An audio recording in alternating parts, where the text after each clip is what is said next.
আপনার হয়তো এমন বন্ধু-বান্ধব রয়েছে যারা আপনার ড্রিমকে হার্ড করে তুলছে। আপনি কোনো কিছু করার চেষ্টা করছেন, তারা এটা নিয়ে হাসাহাসি করছে। সো আপনার উচিত এমন মানুষদের এড়িয়ে চলা যারা আপনার ড্রিমকে হার্ড করে তুলছে। আপনি আমার ড্রিমকে রিস্ক করতে চাচ্ছেন, আপনার ড্রিমকে, তারা আপনার ড্রিমকে আপনার থেকে আরও দূরে সরিয়ে নিয়ে যাচ্ছে, কোনো কিছু হাসাহাসি করছে। সো ফালতু সময় নষ্ট করবেন না। সো আপনার তেমন বয়স নেই, আপনি হয়তো আমার ভিডিওটা দেখছেন, হয়তো আপনি 18, 20, 24 অথবা তার বেশি। আপনার সময়টা নেই যে বাজে কোনো কিছুর প্রতি বা অন্য মানুষদের সাথে সময় স্পেন্ড করা, যেটা আপনার কাজে লাগবে দিন শেষে। সেই জিনিসটা আমরা সবাই আমাদের ক্যারিয়ার নিয়ে চিন্তিত।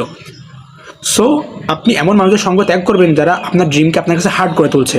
সো হয়তো এমন বন্ধুবান্ধব আমাদের সবারই রয়েছে। তো আপনি আপনার ভিডিও দেখছেন, তো আপনারা রয়েছে, চলো আজকে একটু ঘুরে আসি, চলো আজকে এন্টারটেইন করি, চলো মজা করি।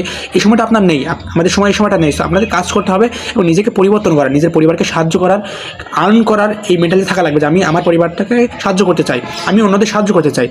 আপনার কাছে যখন টাকা থাকবে তখনই আপনি অন্যদের সাহায্য করতে পারবেন। সো আপনাকে চেষ্টা করতে হবে যে আমি আমার অবস্থাকে পরিবর্তন করতে চাই, আমি কাজ করতে চাই, আমি আমার পরিবারকে সাহায্য করতে চাই। সো কাজ কিন্তু সবাই করে না। মানে আপনি হয়তো একটা মিডল ক্লাস ফ্যামিলি থেকে আসছেন, আমি হয়তো আসছি। সো আমাদের কাজ করা লাগবে, আমাদের পরিবর্তন আমাদের মানে পরিবর্তন আমাদের নিজেকে আনা লাগবে। সো আপনি যদি কাজ না করেন, আপনি নিজে কিছু না করার চেষ্টা করেন, সো আপনার পরিবর্তন আসবে না। সো অনেকে কাজ করেন, অনেক পরিবার ছিল যাদের এক্সিস্টিং বিজনেস রয়েছে, তারা নতুন কিছু করার চেষ্টা করছে না। বাট আমার পরিবারে নেই। সো আমাদের নতুন কিছু করার চেষ্টা করতে হবে, আমাদের নিজের একটা আর্নিং ওয়ে, যেটাতে আমরা আর্ন করবো, সে সোর্স তৈরি করতে হবে। আপনাদের কোনো কিছু শেখা উচিত। সো অবশ্যই চেষ্টা করবেন এমন মানুষদের এড়িয়ে চলা যারা আপনার ড্রিমকে হার্ড করে তুলছে, এবং এমন মানুষের সাথে থাকা যারা আপনার থেকেও ট্যালেন্টেড। সব থেকে আপনাকে হিরো হতে হবে, আপনাকে বস হতে হবে এমন নাই। আপনিও থাকবেন যে আপনার থেকেও যারা ভালো জানে, আপনি যে ইন্ডাস্ট্রিতে কাজ করছেন বা আপনি এটা করার চেষ্টা করছেন, ওই ইন্ডাস্ট্রিতে কে সেরা, কে ওটা শেখায় বা কে এটা করছে, আপনি তাদের সাথে লেগে থাকবেন, তার সাথে থাকবেন, তাকে ফ্রিতে আপনি কাজ করে দেবেন, তাদের সাথে থাকবেন, তার থেকে নলেজ নেবেন। সো আপনি মানে কোনো কিছু যখন শুরু করবেন, তাদের সাথে সব কিছু তাদের ফ্রি করবেন, তাদের লিডারের সাথে থাকবেন।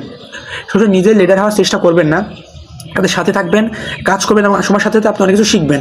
শুধু যখনই আমরা একটা কিছু শুরু করি, প্রথম দিকে আমরা অনেক কিছু জানি না, বাট পরবর্তীতে আমরা অনেক কিছু শিখে যাই।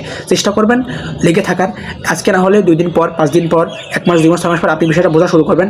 আপনার যখন আপনার কাছে টাকা আসবে, তখন আপনি একটা সিস্টেম বুঝে যাবেন, তখন আপনার মাথার মধ্যে অনেক আইডিয়া আসবে, আপনি নিজে অনেক কিছু করতে পারবেন। বাট শুরু করাটাই মেন বিষয়, যে অনেক মানুষ শুরুই করে না।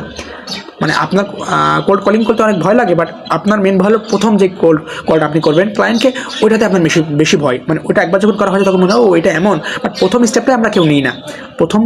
প্রথম যেটা করতে হবে ওইটাই আমরা কেউ করি না লাইফে। বেশিরভাগ মানুষ লাইফে ব্যর্থ হয় কিছু মানুষ, ব্যর্থ যতটা মানুষ হয় তার থেকে বেশিরভাগ মানুষ শুরুই করে না। লাস্টে গিয়ে 7 জন 10 জন মানুষ সফল হয়, বাট প্রথম 60-70 জন শুরুই করে না। দেখা যাচ্ছে 20-30 জন শুরু করলো, আবার ওর মধ্যে 15-16 জন ছেড়ে দেয়, লাস্টে গিয়ে 10-12 জন তারা আসলেই সফল হয়। সো খুব বেশি মানুষ টিকে থাকতে পারে না। টিকে থাকার চেষ্টা করবেন, কাজ করবেন, নিজেকে পরিবর্তন করার ইচ্ছে নিজের মধ্যে থাকা লাগবে, যে আপনি নিজেকে সাহায্য করবেন, পরিবারকে সাহায্য করবেন।